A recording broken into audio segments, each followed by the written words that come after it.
चुप हो जाओ मेरे बच्चे, चुप हो जाओ। कब तक ऐसे रोते रहोगे? तुम चिंता मत करो, तुम्हारे बाबा बस आते ही होंगे। वहीं राम लकड़ियाँ काट रहा था।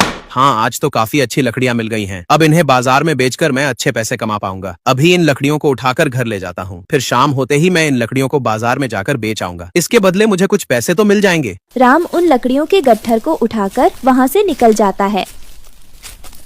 राम एक बहुत मेहनती आदमी था जो पूरा दिन जंगल में दरख्त की लकड़ियाँ काटकर अपने परिवार का पेट भरता था। राम अपनी पत्नी बिंदिया के साथ जंगल में एक पेड़ के छोटे से झोपड़े में रहा करता था और वहीं एक रानो नाम की चिड़िया का भी घोंसला था। उसके 3 छोटे बच्चे भी थे। बिंदिया, आज जंगल में मुझे अच्छी लकड़ियाँ मिली हैं। आशा करता हूँ इन लकड़ियों को बाजार में बेचने पर आज मेरी कमाई अच्छी हो जाएगी। हाँ राम, वापस आते आते काकू के लिए दूध भी लेते आना, यह बहुत भूखा है, कब से रो रहा था। हाँ बिंदिया, तुम चिंता मत करो। इन लकड़ियों को बेचकर जो कमाई होगी उनसे मैं बाजार से आते आते अपने बच्चे के लिए दूध लेता आऊंगा।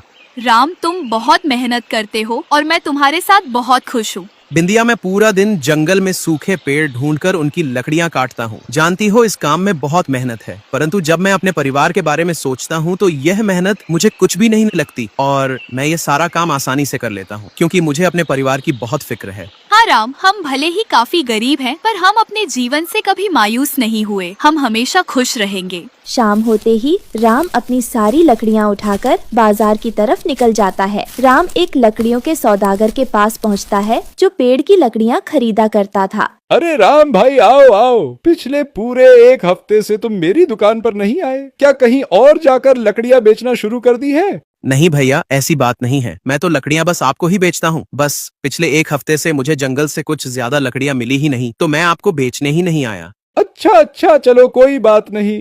खैर, आज तो तुम्हें काफी लकड़ियाँ मिल गई हैं। और बताओ भाभी कैसी है? हाँ भैया, बिंदिया भी बिल्कुल ठीक है। मैं बस इन लकड़ियों को बेचने आया था। अगर आज तुम इन लकड़ियों के सही दाम लगा दोगे तो मैं अपने घर कुछ भोजन ले जा पाऊंगा। देखो राम भाई, बुरा मत मानना, तुम्हारी लकड़ियाँ ज्यादा खास नहीं लग रही। यह तो किसी सूखे पेड़ की लकड़ियाँ हैं जो पेड़ खत्म हो चुका था और तुम उस पेड़ की लकड़ियाँ काट के ले आए।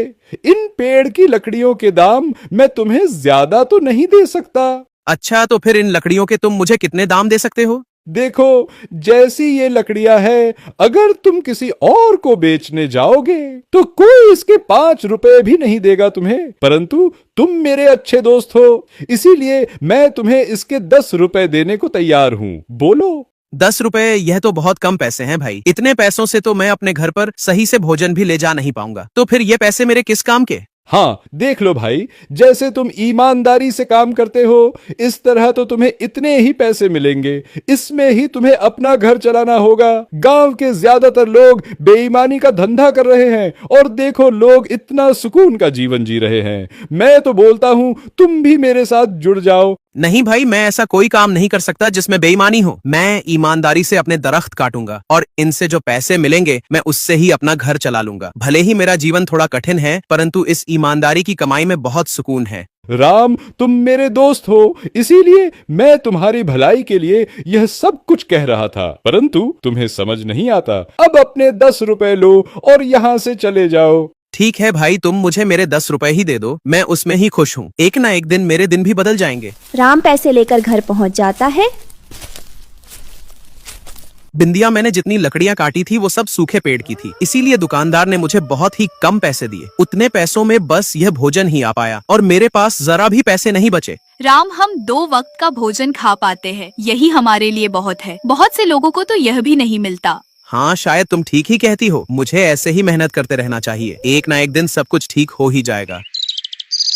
सुबह होते ही राम जंगल में निकल जाता है। वो हर तरफ किसी ऐसे पेड़ को ढूंढ रहा था जो काफी मजबूत हो और जिसकी लकड़ियाँ काफी ज्यादा महंगी बिके। तभी उसकी नजर रानो चिड़िया पर जाती है। अरे, इस रानो चिड़िया को क्या हुआ? ये यहाँ पर आकर ऐसे चहचहा क्यों रही है? क्या हुआ तुम्हें? इतना शोर क्यों मचा रही हो? क्या तुम्हें भूख लगी है? क्या तुम्हें भोजन चाहिए? चूं चूं चूं चूं, मुझे बहुत भूख लगी है। 2 दिन से कुछ भी नहीं खाया। क्या तुम मुझे थोड़ा सा खाना दोगे?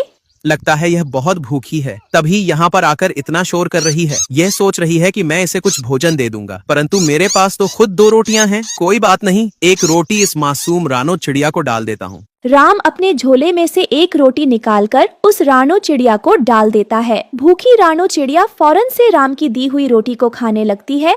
खा लो, आराम से खा लो, कोई चिंता की बात नहीं है, यह सारा भोजन तुम्हारा ही है। यह बेचारी चिड़िया कितनी भूखी थी, लगता है इसने पिछले 2-3 दिन से जरा भी भोजन नहीं खाया होगा। राम रोज पेड़ की लकड़ियाँ काटता और तभी वह रानो चिड़िया राम के पास आ जाती। राम उस चिड़िया को रोज एक रोटी डाल दिया करता था। अगले दिन राम जंगल में दोबारा से लकड़ियाँ काटने जा रहा था। तभी रास्ते में उसे वही रानो चिड़िया मिल जाती है और जोर जोर से चहचहाने लगती है, जैसे वह राम को कुछ बताना चाहती हो।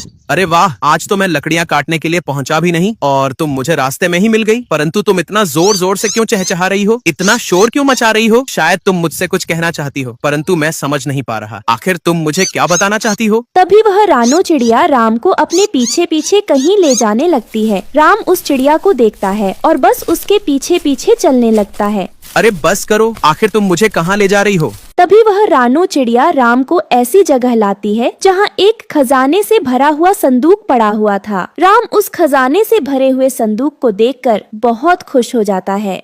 अरे मुझे तो यकीन नहीं हो रहा, मेरी किस्मत ऐसे भी चमक सकती है। मुझे खजाने से भरा हुआ इतना बड़ा संदूक मिल गया। तुम्हारा बहुत शुक्रिया मासूम चिड़िया, तुम मुझे यहाँ तक लेकर आई। यह खजाना मेरे जीवन भर के लिए काफी है। अब जब मैं बिंदिया को यह खजाना दिखाऊंगा, वो कितना खुश हो जाएगी। वो मुझे हमेशा कहती थी सब कुछ ठीक हो जाएगा, और आज यह खजाना मिलने के बाद सब कुछ ठीक हो ही गया। राम अपने छोटे से घर पर जाता है और अपनी पत्नी को सब कुछ बताता है। बिंदिया यह खजाना देखकर बहुत ज्यादा खुश हो जाती है। राम अपना थोड़ा सा खजाना बेचकर गांव में एक अच्छा सा घर ले लेता है। बिंदिया और राम अब दोनों उसी घर में खुश रहने लगते हैं। राम ने हमेशा ईमानदारी का रास्ता चुना, तभी राम को उसका फल मिला। आज राम और उसकी पत्नी दोनों बहुत खुश